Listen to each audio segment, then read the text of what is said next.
Oke, baik. Bismillahirrahmanirrahim. Assalamualaikum warahmatullahi wabarakatuh. Dan selamat pagi. Jadi untuk pertemuan hari ini, ya, kita sudah memasuki pertemuan ketiga untuk mata kuliah kita Matematika Dasar. Nah, adapun materi yang kita bahas pada pertemuan hari ini adalah logika matematika. Ya, jadi logika matematika ini merupakan salah satu materi ya dalam pembelajaran matematika yang merupakan dasar-dasar pada saat kita ingin mempelajari matematika.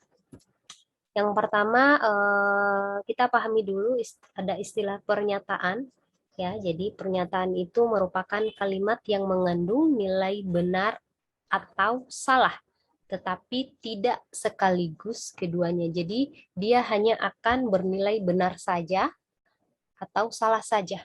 Ya, jadi tidak sekaligus keduanya, salah satunya saja. Nah, dari sini kita lihat contohnya. Contoh A itu hasil kali 5 dan 4 adalah 20, ya. Kemudian semua unggas dapat terbang. Lanjut ada bilangan prima yang genap. Rudi memakai kacamata, hari ini hujan lebat. Nah, kita lihat contohnya ini, dari contoh A dan C itu adalah pernyataan yang bernilai benar. Ya, karena hasil kali 5 dan 4 itu adalah 20, kemudian ada bilangan prima yang genap, yaitu 2. Jadi, pernyataannya ini bernilai benar. Sedangkan pernyataan B itu bernilai salah ya. Semua unggas dapat terbang. Ternyata ini bentuknya adalah pernyataan tetapi bernilai salah. Kenapa? Karena tidak semuanya unggas itu dapat terbang. Ada unggas yang tidak dapat terbang. Nah, kemudian kita lihat kalimat D dan E. Nah, ini belum merupakan pernyataan ya, karena masih diperlukan penyelidikan dan pengamatan terlebih dahulu dengan keadaan yang sesungguhnya. Dalam arti di sini adalah belum bisa ditentukan ini Rudi memakai kacamata ini benar atau salah. Ya, kemudian hari ini hujan lebat itu tidak bisa kita juga tentukan. Berarti kita harus menyelidiki dulu atau melihat terlebih dahulu apakah memang si Rudi ini memakai kacamata ataukah hari ini hujan lebat. Jadi ini bukan pernyataan karena tidak mengandung nilai benar dan ataupun salah. Nah, kemudian kita lihat ada beberapa contoh yang bukan pernyataan ya. Semoga nanti engkau naik kelas ini bukan pernyataan ya. Karena ini kalimatnya adalah berupa harapan. Kemudian tolong tutupkan pintu itu. Ini kan kalimat seru ya. Kemudian apakah Ali sudah makan? Ini adalah pertanyaan ya. Jadi ini bukan pernyataan. Nah, lanjut kita lihat suatu pernyataan dinotasikan dengan huruf kecil seperti P, Q, dan R ya. Jadi kalau kita mau membuat suatu pernyataan itu dinotasikan atau dimisalkan dengan P, Q atau R dan sebagainya dalam huruf kecil ya. Misalnya P, pernyataannya semua bilangan prima adalah ganjil. Q itu adalah Jakarta ibu kota Indonesia. Kemudian R 2 tambah 3 6 itu adalah contoh penggunaan notasi untuk pernyataan. Nah, kemudian ada dua dasar untuk menentukan nilai kebenaran suatu pernyataan. Ya, yang pertama itu adalah dasar empiris. Dasar empiris ini jika nilai kebenaran itu ditentukan dengan pengamatan pada saat tertentu. Jadi kalau empiris itu diamati. Ya, contohnya rambut adik panjang. Ini kan kita tidak tahu adik siapa. Jadi kita harus mengamati dulu ya, menyelidiki dulu rambut adik panjang. Jadi kalau kita tahu adiknya siapa, baru kita lihat rambutnya panjang atau tidak, baru bisa ditentukan benar atau salah. Sama dengan besok pagi cuaca cerah. Berarti harus kita lihat dulu besok pagi benar enggak sih ini cuacanya cerah. Ya, jadi ini menentukan kebenaran dasar empiris, kemudian dasar tidak empiris itu jika nilai kebenarannya ditentukan menurut kaidah atau hukum tertentu. Jadi nilai ini mutlak, tidak terikat oleh waktu dan tempat. Nah, kita lihat contoh. Jumlah sudut dalam segitiga adalah 180 derajat. Nah, ini kan di dalam geometri itu kita sudah ketahui bahwa total jumlah sudut segitiga itu adalah 180 derajat, berarti itu sudah benar. Nah, kemudian Tugu Muda terletak di kota Semarang. Nah, ini sudah kita ketahui atau sudah ditentukan memang bahwa memang benar Tugu Muda itu terletak di kota Semarang. Jadi dalam arti di sini adalah tidak empiris, jadi tidak perlu kita lihat, tapi kita sudah ketahui, ya, atau ada kaidah atau hukum tertentu yang sudah ditentukan sebelumnya. Jadi itu adalah dasar menentukan nilai kebenaran suatu pernyataan. Ya, jadi saya simpulkan kembali bahwa pernyataan itu yang memiliki nilai atau benar, tidak sekaligus keduanya. Ya, kemudian ada istilah kalimat terbuka. Ya, kalimat terbuka itu merupakan kalimat yang belum dapat ditentukan nilai kebenarannya. Ciri dasar kalimat terbuka itu adalah adanya variabel atau perubahan. Ya, kita lihat contohnya. 2x ditambah 3 sama dengan 9. Ya, ini kan belum kita ketahui dia benar atau salah. Karena di sini ada variabel x-nya, ya. Jadi ini adalah kalimat terbuka karena memuat variabel. Kemudian bagian B itu 5 ditambah n, ya, adalah bilangan prima, dan n di sini adalah bilangan yang belum diketahui. Ya, jadi dia adalah variabel, berarti adalah kalimat terbuka. Kemudian ada 2x kurang 3 kurang dari 9, x elemen bilangan real. Nah, di sini variabelnya ada x, kemudian kota A adalah ibu kota Provinsi Jawa Tengah. Nah, di sini variabelnya adalah A atau kota A. Ya, karena kita tidak ketahui kota A yang dimaksud itu apa. Jadi belum bisa ditentukan nilai kebenarannya. Jadi ini adalah kalimat terbuka. Kalimat terbuka itu cirinya juga adalah pada saat variabelnya ini diganti, dia akan menjadi benar atau salah pernyataannya. Ya, itu kalimat terbuka. Oh ya, masih ada lagi contohnya satu, bioskop itu jauh. Nah, ini bioskop itu jauh itu kalimat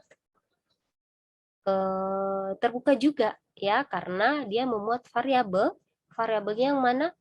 Variabelnya adalah kata itu. Ya, kata itu adalah variabelnya karena kita tidak ketahui bioskop apa yang dimaksud, bioskop apa yang ditunjuk misalnya, ya. Nah, jadi kalau sudah diganti bioskop misalnya Access One di Makassar, misalnya di Panakukan, ya baru kita ketahui itu benar atau tidak, ya. Nah, kemudian di dalam logika matematika kita juga mengenal istilah ingkaran dari pernyataan. Biasanya ingkaran juga ini disebut sebagai negasi, ya. Negasi dari suatu pernyataan itu adalah pernyataan yang mengingkari pernyataan semula.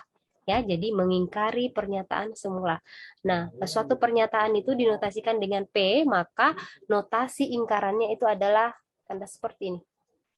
Dibaca tidak P atau bukan P, ya.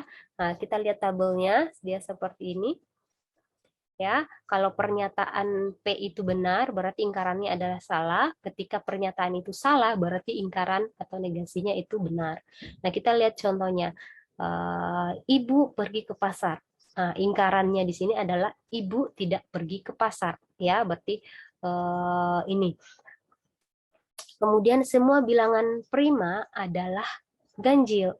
Nah, ingkarannya tidak benar bahwa semua bilangan prima adalah ganjil, ya.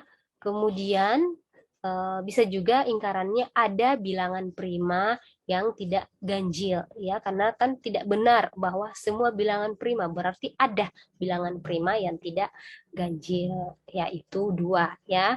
Misalnya kemudian ada Q, 2 tambah 5 kurang dari 10, berarti ingkarannya adalah 2 tambah 5 itu lebih besar dari 10. Yang kita lihat adalah ingkaran dari tanda persamaannya ini. pertidaksamaannya. Kemudian R 2 tambah 5 sama dengan 7, berarti ingkarannya itu adalah 2 tambah 5 tidak sama dengan 7. Jadi itu cara menentukan ingkaran dari suatu pernyataan. Nah, kemudian di dalam logika matematika ini ada istilah pernyataan majemuk. Jadi kalau di bahasa Indonesia itu kan ada kalimat majemuknya. Dia mirip seperti ini, ya.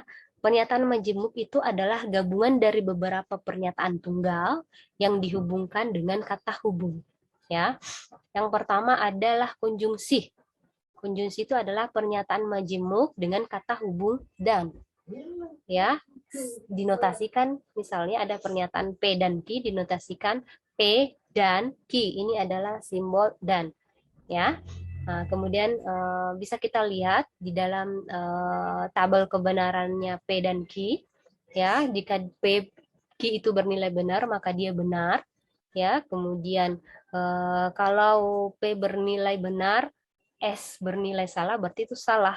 S itu bernilai P itu bernilai salah, kemudian Q-nya benar, berarti itu tetap salah. Salah, salah, ya, salah.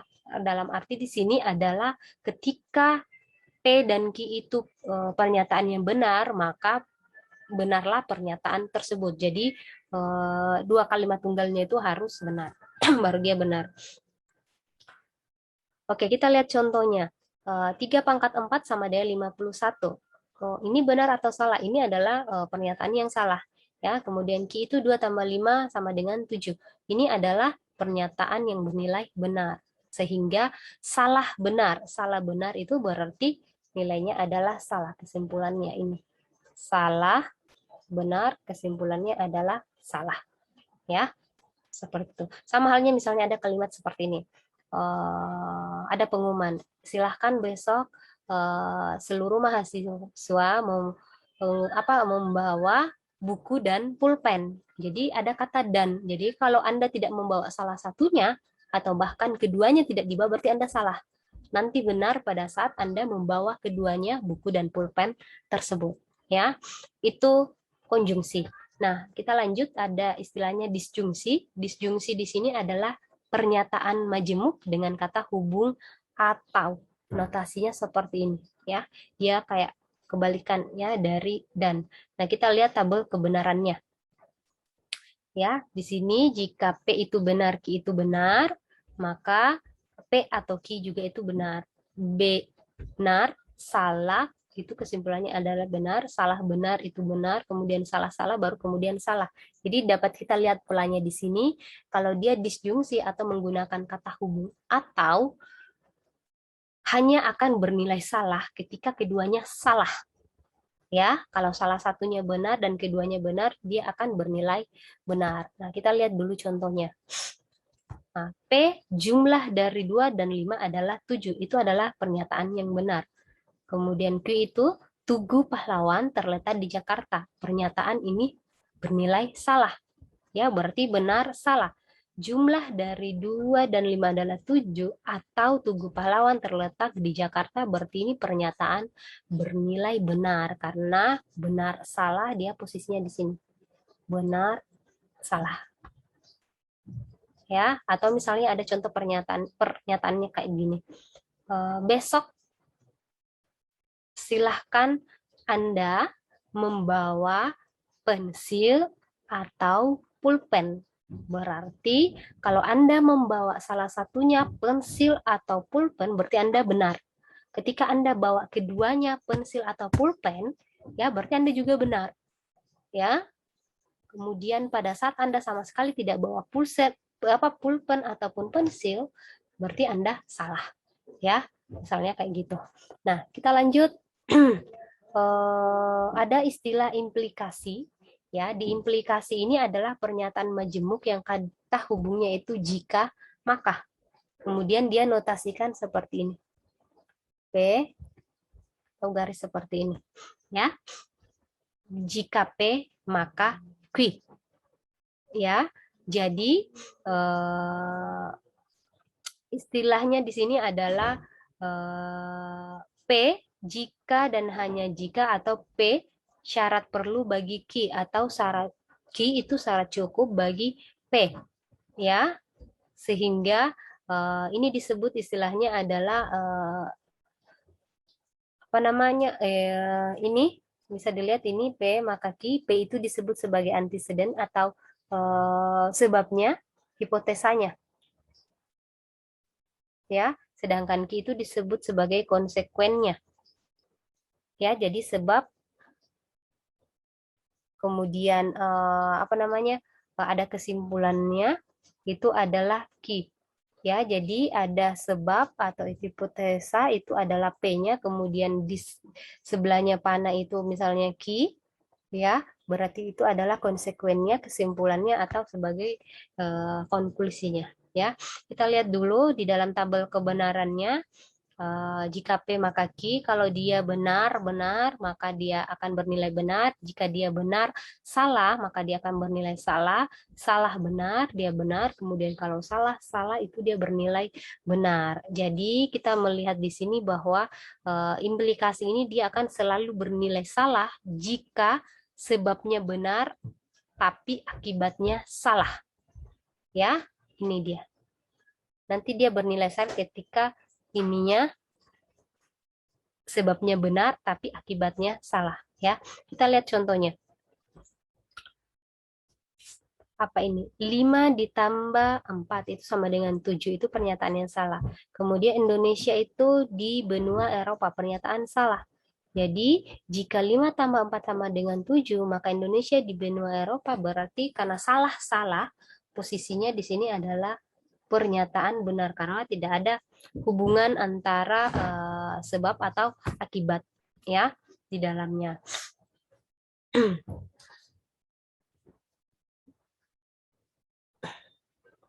Oke.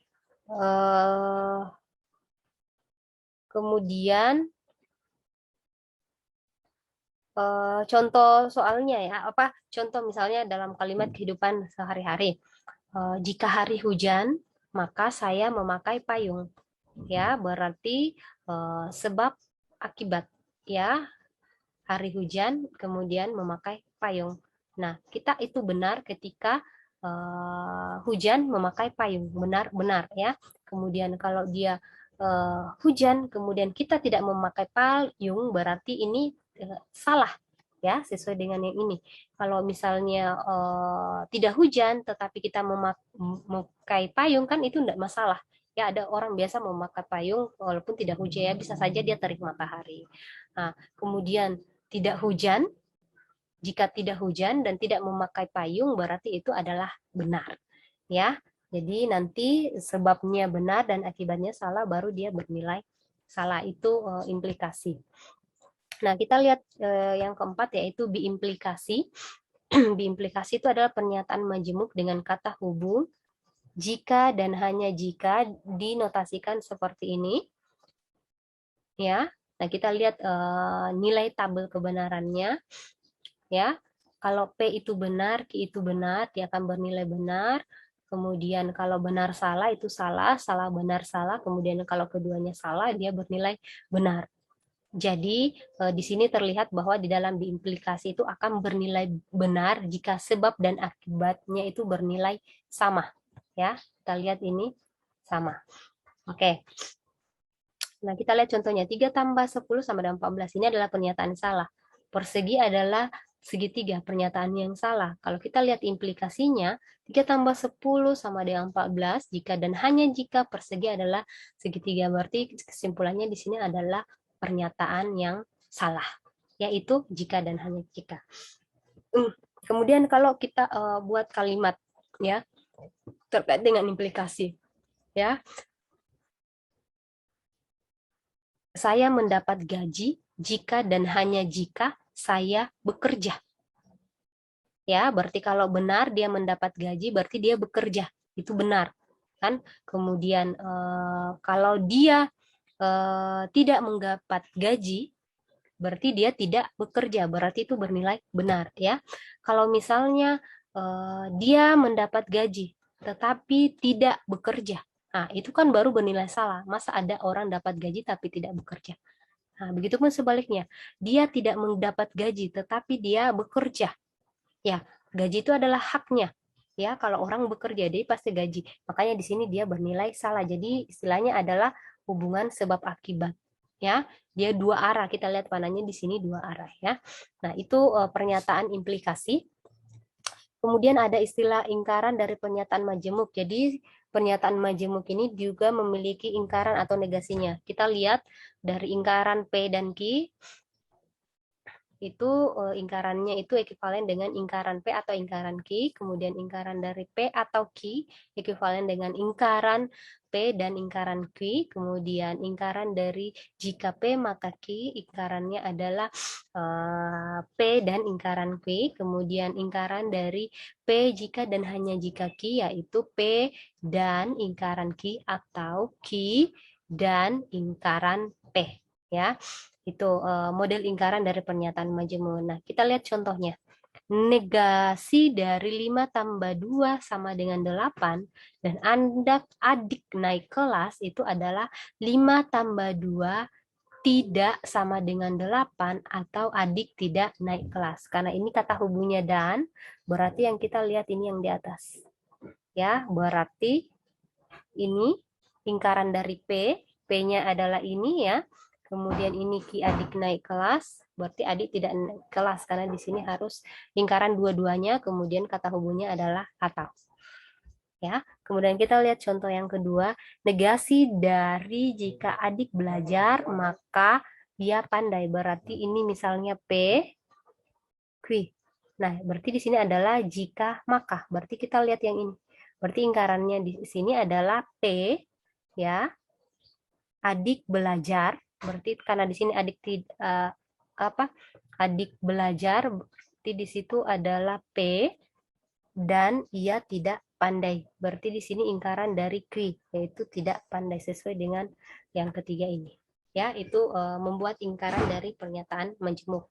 Kemudian ada nilai kebenaran konjungsi dan disjungsi dengan analogi aliran listrik. Jadi penerapan konjungsi dan disjungsi ini digunakan dalam membuat rangkaian aliran listrik. Ya, kita lihat di sini. Misalkan dalam suatu rangkaian listrik sederhana ada dua terminal A dan B dihubungkan oleh berupa susun kabel atau saklar. Susunan kabel dan saklar ini bisa dirangkai seri atau paralel. Nah, kita lihat PQ itu adalah saklarnya. Ya, ini modelnya kalau dia seperti ini ya, namanya paralel P dan Q. Kalau kita lihat bagian B, ya P dan Q-nya yang sejajar seperti ini berarti dia tadi ini seri ya, karena dia ini bersambung ke sana kemudian paralel dia seperti ini ya. Kalau tadi seri dia satu arah saja, sedangkan kalau dia paralel itu berarti dia bisa terhubung A dan B-nya itu di dua arah ya, dua jalur. Nah, kalau berbicara dalam konjungsi dan disjungsi, P dan Q ini mewakili saklar pada rangkaian. Saklar P dan Q itu dapat terbuka ataupun tertutup ya, namanya saklar dalam listrik dia seperti itu. Nah, jika saklar terbuka berarti listrik tidak mengalir. Ya, akan diberi label nilai S. Sedangkan jika saklar tertutup berarti arus listrik itu akan mengalir dan diberi label B atau benar. Nah, rangkaian seri adalah analogi dari konjungsi, sedangkan paralel itu adalah disjungsi. Ya, menggunakan tadi kalimat atau. Ya, nah kita lihat misalnya rangkaian listriknya sesuai dengan pernyataan ini menggunakan konjungsi dan disjungsi. P atau Q dan R. Q dan R itu berarti dia seri, ya karena dan. Berarti Q dan R ini dia bersambung ini. Sedangkan antara P dan Q dengan Q dan R dengan P itu dia susunannya adalah paralel, ya berarti P di atas baru ini tergabung, ya sesuai dengan pernyataan. Jadi itu cara membuat rangkaian listrik berdasarkan konjungsi dan disjungsi. Nah, pertanyaannya kenapa bisa konjungsi dan disjungsi ini digunakan di rangkaian listrik seperti ini? Nah, kita lihat misalnya kita kembali di atas P dan Q. Kalau dan tadi, kapan dia bernilai benar? Ketika keduanya itu benar. Jadi kalau ini saklarnya dia tertutup baru lampu misalnya di sini akan menyala. Ya, karena terhubung. Kalau salah satunya saja terbuka itu dia bernilai salah tadi sesuai dengan tabel. Ya, tabel yang di atas ini. Kita lihat konjungsi ini. Ya, dia akan benar ketika keduanya benar. Berarti sama di aliran listrik tadi ini, kalau keduanya ini tertutup, ya tertutup, maka akan mengalir listrik dan itu benar. Nah, kalau di rangkaian paralel itu diidentikan dengan disjungsi. Disjungsi itu adalah atau, ya. Jadi aliran listriknya ini untuk menyalakan misalnya lampu B itu dia mengalir dari A. Ini ada dua cara, dua jalur. Berarti dia bisa menggunakan jalur P atau Q. Nah, di kata atau nanti salah satunya benar apa atau salah satunya terbuka kalau di saklar ini, dia akan bernilai benar. Akan bernilai salah ketika keduanya salah. Ya, kalau itu disjungsi. Nah, kita lihat kalau ini tertutup, aliran listrik tidak mengalir karena dia bisa via P. Berarti ini misalnya BS. Nah, sedangkan kalau yang ini yang tertutup, ini terbuka, maka alirannya akan mengarah ke P. Karena di situ terbuka, berarti tetap menyala. Nah, kalau keduanya misalnya terbuka, artinya dia salah, ya, dua-duanya itu si B ini tidak akan menyala, ya. Oke, karena salah-salah. Nah, kalau keduanya terhubung atau benar-benar, maka tetap akan mengalir. Jadi itu bagaimana penerapan disjungsi dan konjungsi dalam rangkaian listrik, ya. Kemudian di dalam implikasi, ya, ada istilah konvers, invers, dan kontraposisi. Jadi ini cuma di dalam kalimat menyebut implikasi. Ya, disebut konvers itu ketika modelnya dia seperti ini, ya. P, jika P maka Q, konversnya itu dibalik. Ya, jadi sebab akibatnya dibalik, jadi jika Q maka P itu disebut konvers. Nah, kalau dia modelnya seperti ini, kedua pernyataan ingkaran, ya, itu disebut sebagai inverse. Berarti jika tidak P, maka tidak Q, itu namanya inverse. Ya. Kemudian kalau modelnya dia seperti ini, ya, pernyataan sebab akibatnya ditukar, ya, kemudian masing-masing ingkaran, ya, berarti jika Q maka P, tidak, jika tidak Q maka tidak P, maka ini disebut sebagai kontraposisi. Ya, jadi itu tiga istilah. Nah, kita lihat contohnya. Tiap penyanyi itu pernyataan P, kemudian Q, Tia itu adalah seniman, ya, berarti ini adalah pernyataan yang kedua, Q. Nah, kita lihat implikasinya itu jika P maka Q, jika Tia penyanyi maka dia seniman, ya. Kita konversinya itu dibalik, ya, jika Tia seniman maka Tia penyanyi. Kemudian inversnya menggunakan ingkaran keduanya, jika Tia bukan penyanyi maka Tia bukan seniman, ya, inversnya. Kemudian kalau kontraposisi ini pernyataannya ditukar antara P dan Q atau sebab akibatnya. Jadi kemudian keduanya juga ingkaran, berarti bunyinya adalah jika Tia bukan seniman, maka Tia bukan penyanyi. Ya, seperti itu. Jadi tiga istilah ini ada pada kalimat menjemuk implikasi. Nah, kemudian ada istilah pernyataan berkuantor dan ini berkaitan dengan matematika juga, ya. Rata-rata pernyataan berkuantor itu identik dalam menyelesaikan masalah-masalah yang berkaitan dengan matematika. Nah, pernyataan berkuantor itu adalah pernyataan yang mengandung ukuran kuantitas atau banyaknya, ya, yang bisa dihitung jumlahnya, ya.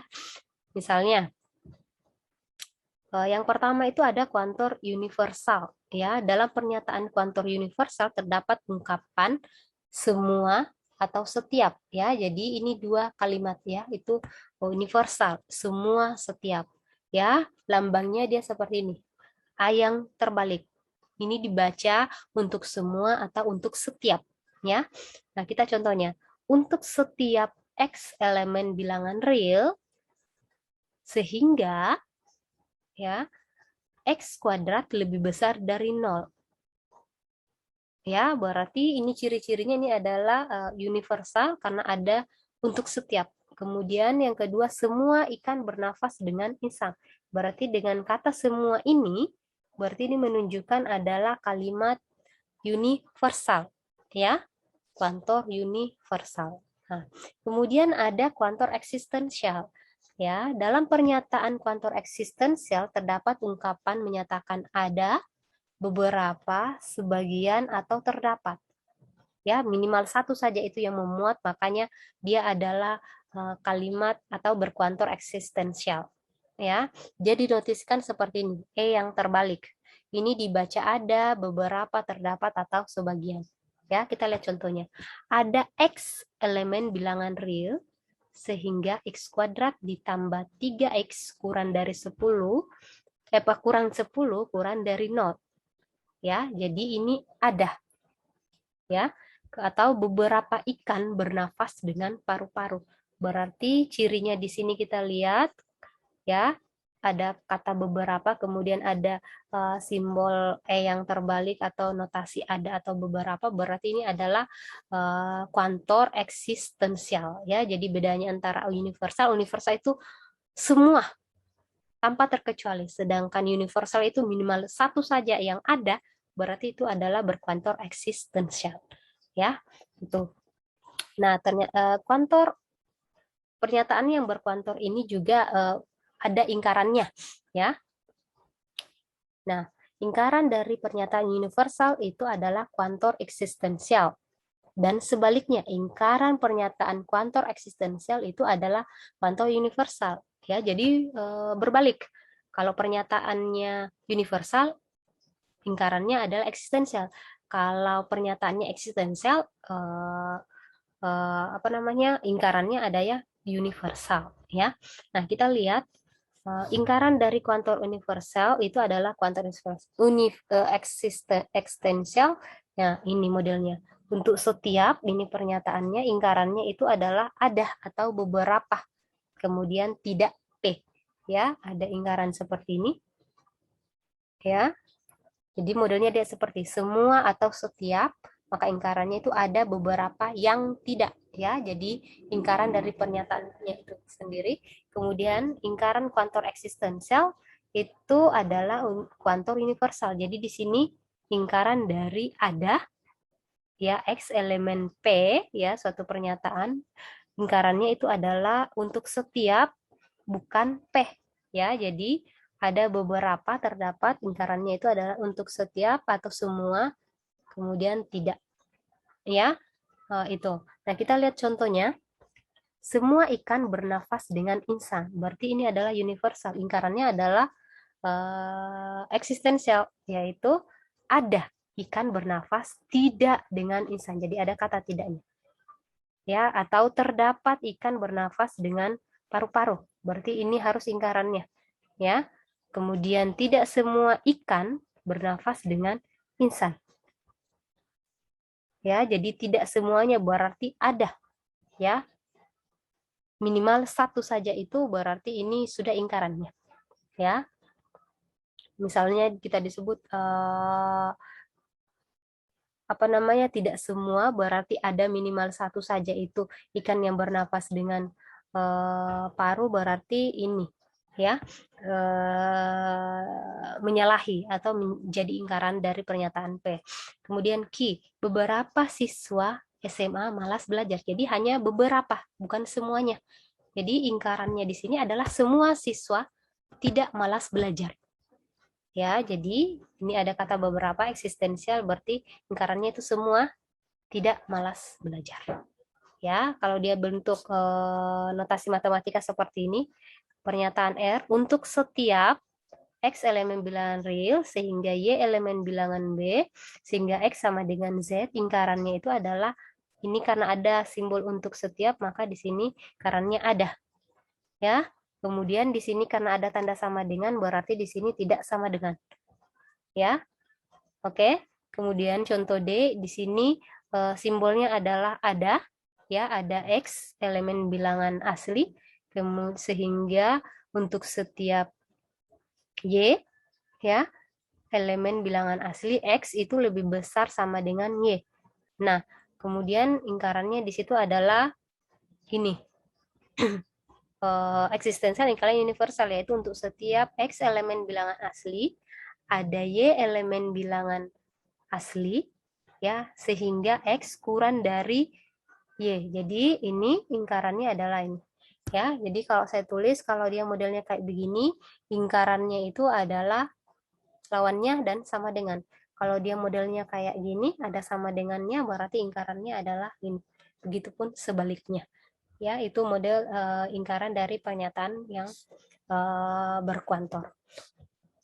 Oke, saya rasa itu yang bisa saya jelaskan untuk logika matematika. Ini hanya dasar dari logika matematika. Untuk pertemuan selanjutnya kita akan masih membahas tentang logika matematika, tetapi yang lebih kompleks lagi. Oke, saya rasa cukup ya yang saya jelaskan. Kita lanjut diskusi.